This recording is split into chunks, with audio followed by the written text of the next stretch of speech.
जी, बिस्मिल्लाहिर्रहमानिर्रहीम, अस्सलाम वालेकुम, welcome to my YouTube channel. तो आज की इस वीडियो में मैं बात करने वाला हूँ वो लोग जो यूरोप जाना चाहते हैं और ख़ास तौर पर जाना चाहते हैं यूएई से, दुबई से, अबू धाबी से यूरोप के लिए निकलना चाहते हैं।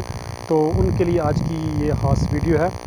तो आप दुबई के रास्ते से कैसे यूरोप जा सकते हैं, किसी शेंगन कंट्री में कैसे मूव कर सकते हैं, कौन से ऐसे तरीके हैं जिनको आप अगर इस्तेमाल करें तो आप इजीली मूव कर सकते हैं, और इस दौरान कौन कौन से डॉक्यूमेंटेशन आपको चाहिए, कौन कौन से रिक्वायरमेंट होती हैं, उसके बारे में आज की इस वीडियो में बात करूंगा।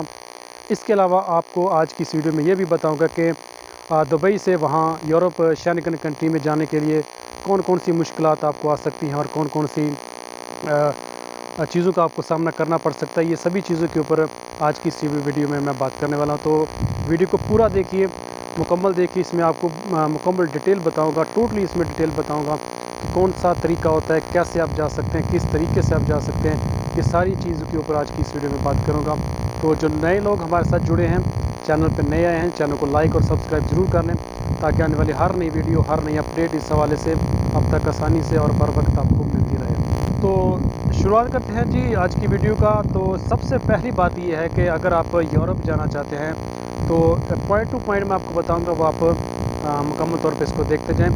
सबसे पहली बात यह है कि अगर आप दुबई से जाना चाहते हैं यूरोप कंट्री के लिए, शेंगन कंट्री के लिए, तो उसमें सबसे जो ज़रूरी चीज़ होती है वो ये है कि आपके पास एक एम्प्लॉयमेंट वीज़ा होना चाहिए, यानी 2 साल का आपके पास वीज़ा होना चाहिए। सबसे पहली कंडीशन ही ये है। अगर आप ये चाहते हैं कि आप विज़िट लेके फिर विज़िट से आगे विज़िट लगवा लें तो ये नामुमकिन है।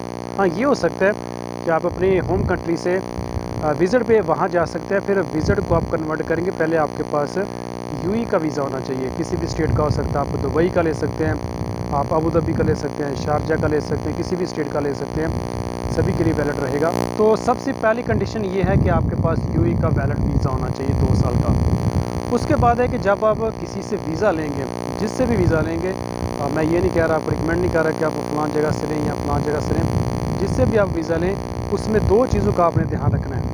सबसे पहली चीज़ ये है कि जिससे भी वीज़ा लेंगे उसको आपने ये बोलना है कि मेरे पास जो आप वीज़ा मुझे दे रहे हो उसका जो स्टेटस है, जो वीज़े का प्रोफेशन है वो अच्छा होना चाहिए। वीज़ा प्रोफेशन का मतलब है कि उसमें वीज़ा का जो स्टेटस होता है उसमें मैनेजर टाइप या अकाउंटेंट, जैसे सेल मैनेजर है, मार्केटिंग मैनेजर है, अकाउंटेंट है, सेल्स ऑफिसर है, ऑफिस बॉय है, इस कैटेगरी का आपके पास वीज़ा होना चाहिए। अगर आप नॉर्मल कैटेगरी का लेंगे जैसा कि प्लम्बर है, वेटर है या इस तरह की है, तो उसमें थोड़ा सा आपको दिक्कत हो सकती है।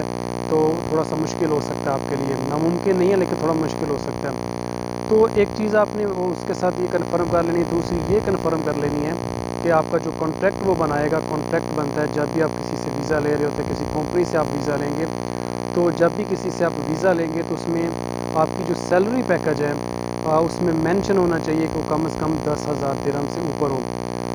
5-7 हज़ार 8 हज़ार भी चल जाती है, लेकिन अगर आप 10,000 दिरहम से ऊपर सैलरी उसको कहेंगे, वो कॉन्ट्रैक्ट में लिखे, तो वो ज़्यादा बेहतर रहेगा, ज़्यादा आपके लिए सूटेबल रहेगा। अदरवाइज़ थोड़ा सा मुश्किल हो जाता है वहाँ पर। स्टेटमेंट जब बनती है आपकी, जब फाइल बनती है तो थोड़ा सा दिक्कत आती है वहाँ पे। तो 2 चीज़ें आपने इसमें करनी है जब वीज़ा आप लेंगे। पहला कि आपके वीज़े का प्रोफेशन अच्छा होना चाहिए, दूसरा है कि आपकी जो सैलरी है वो कम से कम 10,000 या उससे ऊपर कुछ रहनी चाहिए। तो जब ये आप चीज़ कर लेंगे, आपका वीज़ा प्रोफेशन भी अच्छा हो गया, आपकी सैलरी भी अच्छी होगी, उसके बाद अगला प्रोसेस होता है जब आप वहाँ ट्रैवल कर जाते हैं या ऑलरेडी वहाँ पे नहीं मौजूद हैं, तो उसके बाद आपका सैलरी स्टेटमेंट बनेगा। वो सैलरी स्टेटमेंट कैसे बनेगा, जो बैंक स्टेटमेंट है वो कैसे बनेगा, ज़ाहिर है उसके लिए आपके पास बैंक का अकाउंट होना चाहिए। तो बैंक का अकाउंट आप खुद भी ओपन करवा सकते हैं या आप अपने रुबाब को, जहाँ से आप वीज़ा ले रहे हैं, अपनी कंपनी को भी बोल सकते हैं, वो आपका अकाउंट ओपन करवा देंगे।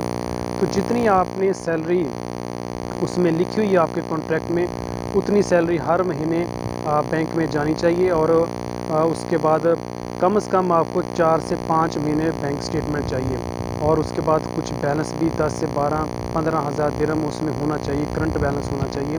तो ये ज़्यादा बेहतर रहेगा फ़ाइल बनाने के लिए। तो अगर आप एक चीज़ आपने ध्यान रखनी है कि जब भी आप सैलरी डिपॉज़िट करेंगे या सैलरी ट्रांसफ़र करेंगे, तो उसमें ये नहीं करना है कि आपने 1 महीना सैलरी उसमें डाली, अगले महीने आपका उसी टाइम या 1 दिन के बाद या 2 दिन के बाद आपने उस सैलरी को आपने निकाल दिया, विदड्रॉ कर लिया। ऐसा करने से जो वीज़ा ऑफिसर है वो ये समझेगा कि हो सकता है कि ये बंदा जो है ये अपने पैसे यूज़ नहीं कर रहा, ये किसी के पैसे यूज़ कर रहा है। तो सैलरी स्टेटमेंट ऐसे नहीं होती। सैलरी स्टेटमेंट या बैंक स्टेटमेंट का मतलब ये होता है कि जितनी आपके अकाउंट में सैलरी आई है उसमें कुछ पैसे आप यूज़ करें, कुछ उसमें पड़े रहने दें, कुछ की शॉपिंग कर ले, कुछ की कुछ चीज़ परचेज़ कर ले, फिर उसमें कुछ डाल दिए। यानी इन आउट आपका ऐसे होना चाहिए। ये नहीं होना चाहिए कि आज आपने सैलरी ट्रांसफ़र की है, 1 दिन के बाद या 2 दिन के बाद उसको आपने निकाल लिया, फिर अगले महीने यही प्रोसेस आप रिपीट कर रहे हैं कि सैलरी डाल रहे हैं, 2 दिन के बाद, 3 दिन के बाद, 1 दिन के बाद सैलरी वही सारी की सारी निकाल रहे हैं। इससे फ़र्क क्या पड़ेगा? जब आप वीज़ा ऑफिसर के पास जाएँगे, वो आपकी जब सैलरी स्टेटमेंट देखेगा, फ़र्ज़ करें आपने 10 तारीख को डिपॉज़िट कराई, 11 को आपने निकाल ली या 12 को निकाल ली टोटली, अगले महीने फिर आपने ऐसे ही किया, सैलरी डाली, 2 दिन के बाद आपने निकाली।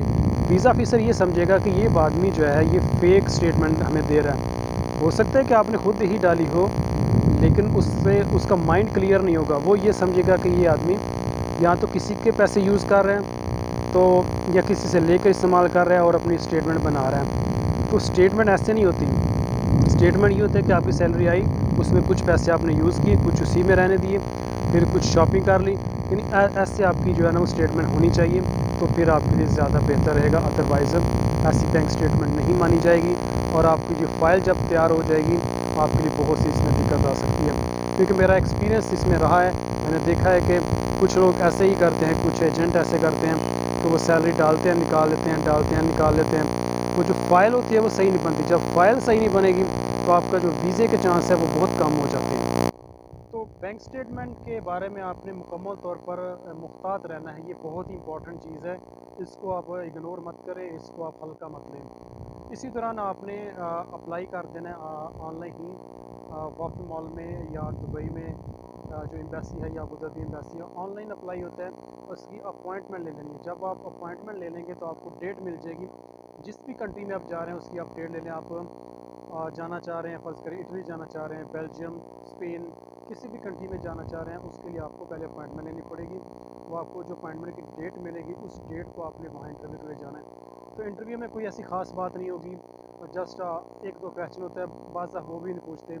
अगर पूछ भी लें तो आपको यही पूछ सकते हैं कि आप क्यों जा रहे हैं, कैसे जा रहे हैं, क्या आपका मकसद है जाने का, तो आप जस्ट आप उनको ये बता सकते हैं। इतनी मुश्किल बात नहीं है ये। उसके बाद सबसे इम्पोर्टेंट एक और चीज़ है, वो है फ़ाइल तैयार करना।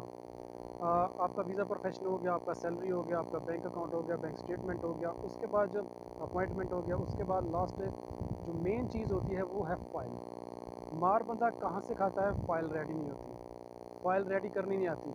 बहुत सारे एजेंट भी ऐसे हैं, बहुत सारे लोग ऐसे हैं जिनको फ़ाइल बनानी नहीं आती। फ़ाइल में क्या होता है? फ़ाइल में जो सबसे इम्पोर्टेंट चीज़ होती है वो आपने टू द पॉइंट बताना होता है, पॉइंट टू पॉइंट बताना होता है। उसमें सभी पॉइंट कवर करने होते हैं कि आप इस दिन को जाएँगे। लेकिन मैं आपको थोड़ा-सा ब्रीफ़ करता हूँ इस हवाले से। फ़ाइल में ये बताना होता है कि आप किस जगह पे जा रहे हैं, आपका सोर्स ऑफ इनकम क्या है, आप वहाँ पर क्यों जा रहे हैं, कैसे जाएँगे, कैसे आएँगे। उसमें सारी चीज़ें आपने फ़ाइल में लिखनी होती हैं, फ़ाइल में बताना होता है वीज़ा ऑफ़िसर को। उसमें ये होगा, आप उसमें बताएँगे जी मैं फ़लाँ दिन को जाऊँगा, यहाँ से मैंने ट्रैवल करना है, ये मेरे पास इतने बेसिकली विज़िट पे जा रहे हैं ना, तो ये मेरे पास जो है ना वो खर्चा है, इतने मेरे पास पैसे हैं, यहाँ पे मैं जो है ना इसको खर्च करूँगा। जैसा कि फ़र्ज़ करें मैं यहाँ से ट्रैवल करूँगा दुबई से, मैं फ़लाँ जगह जाऊँगा, यूरोप किसी मुल्क में जाऊँगा, वहाँ पर मैं इस जगह पे जो है ना वो इस होटल में मेरी बुकिंग होगी, उस होटल में मैं यहाँ इतने दिन रहूँगा। उसके बाद 2 से 4 दिन या 5 दिन या 10 दिन मेरा दोस्तों के साथ टूर है, मैं उन दोस्तों के साथ जाऊँगा। ये मैं फ़र्ज़ी आपको बता रहा हूँ कि ये प्लान का हिस्सा आपने बताना है। फिर इस दिन को मैं यहाँ पे हूँगा, इस दिन को मैं यहाँ पे हूँगा, फिर फ़लाँ सिटी में मूव करूँगा, मैं फ़लाँ जगह पे मेरी दावत है वहाँ पे जाऊँगा, फिर इस दिन को मैं इस होटल में हूँगा, फिर इस होटल से मैं दूसरे किसी और जगह जाऊँगा। मैंने यानी ये आपने पूरा प्लान आपने बताना होता है कि यहाँ पे मैं इतने पैसे खर्च करूँगा, टोटल मेरे पास इतने पैसे हैं। मतलब ये होता है बताने का फ़ाइल में कि आपने सेटिस्फाई करना होता है वीज़ा ऑफ़िसर को कि मैं विज़िट पे जा रहा हूँ, मैं वापस आऊँगा, आप मेरे पे बिलीव करें, मैं किसी तरह का कोई फ्रॉड नहीं करूँगा, मैं किसी तरह का डॉज नहीं करूँगा, मैं यहाँ से जाऊँगा और वापस आऊँगा। मेन चीज़ यही होती है। और आपने सेटिस्फाई करना होता है। और आपकी सेटिस्फेक्शन कब होती है कि जब आपकी फ़ाइल अच्छी है, फ़ाइल में आपने प्रॉपर बताया हुआ है कि ये मेरा डे टू डे प्लान है। अगर आप डे टू डे प्लान नहीं बताएंगे तो ये समझेगा कि आप ये फेक काम कर रहे हैं, हो सकता है कि आप वापस ना आएँ। और वैसे भी इंडियन, पाकिस्तानी, बंगाली के ऊपर थोड़ा डाउट करते हैं कि ये लोग वापस नहीं आते। इसलिए आपने जो फ़ाइल आप रेडी करेंगे उस फ़ाइल में आपने टोटली ए टू ज़ी हर चीज़ बतानी है कि ये मेरे पास बजट है, इस दिन को जाऊँगा, यहाँ मैं उतरूँगा, वहाँ से मुझे कोई दोस्त मेरा रिसीव करेगा, कोई रिलेटिव रिसीव करेगा, फिर मैं फ़लाँ जगह पे उस होटल में जाऊँगा, इतने दिन मैं होटल में रहूँगा। उसके बाद मेरा यहाँ का प्लान है, इसके बाद मेरा वहाँ का प्लान है, इतने दिन मैं वहाँ पे स्टे करूँगा, 1 महीना या 2 महीने जितने भी हैं। स्टे करने के बाद मेरा ये टूर प्लान है, उसके बाद मैं फ़लाँ दिन को इसी कंपनी में जहाँ से आप जा रहे हैं, इसी कंपनी में वापस आ जाऊँगा। ये मेरा टोटल हिस्ट्री है, ये मेरा टोटल फ़ाइल है। अगर आपकी फ़ाइल तैयार नहीं है ना, तो आपका वीज़ा रिजेक्ट हो जाएगा। जब आपका वीज़ा रिजेक्ट होगा, उसके ऊपर प्रॉपर लिखा होता है, क्या उसकी रीज़न भी लिखी होगी कि किस वजह से आपका वीज़ा रिजेक्ट कर रहा है, वीज़ा ऑफिसर। तो ये चीज़ें बताने का मकसद ये था कि आप कैसे जा सकते हैं और किस तरीके से कौन कौन सी रिक्वायरमेंट होती है, ये मैंने आपको टोटली बताया है। इसके अलावा और भी मैं हर कंट्री को जो है ना डिटेल से बताऊंगा। हर कंट्री का थोड़ा सा डिफरेंट भी हो सकता है, कनाडा, अमेरिका उसका अलग है, ऑस्ट्रेलिया का ऊपर भी बात करूँगा, सभी के ऊपर मैं बात करूँगा। तो ये थी आज की इस हवाले से वीडियो। उम्मीद करता हूँ कि आप लोगों को काफ़ी हद तक इसमें अच्छी तरह से समझ आ गई होगी, और अपने दोस्तों के साथ भी शेयर करें, दोस्तों को बताएं जो लोग जाना चाहते हैं, जिनका प्लान है। तो डिस्क्रिप्शन में मैं कुछ डिटेल लिख देता हूँ, नंबर भी लिख देता हूँ। अगर किसी को भी इस हवाले से कोई इन्फॉर्मेशन चाहिए होगी, कोई भी क्वेश्चन होगा, आप कमेंट बॉक्स में लिखिए, उसका आपको रिप्लाई किया जाएगा। तो मिलेंगे नेक्स्ट वीडियो के लिए। तो तब तक के लिए आपसे इजाज़त है, अपना बहुत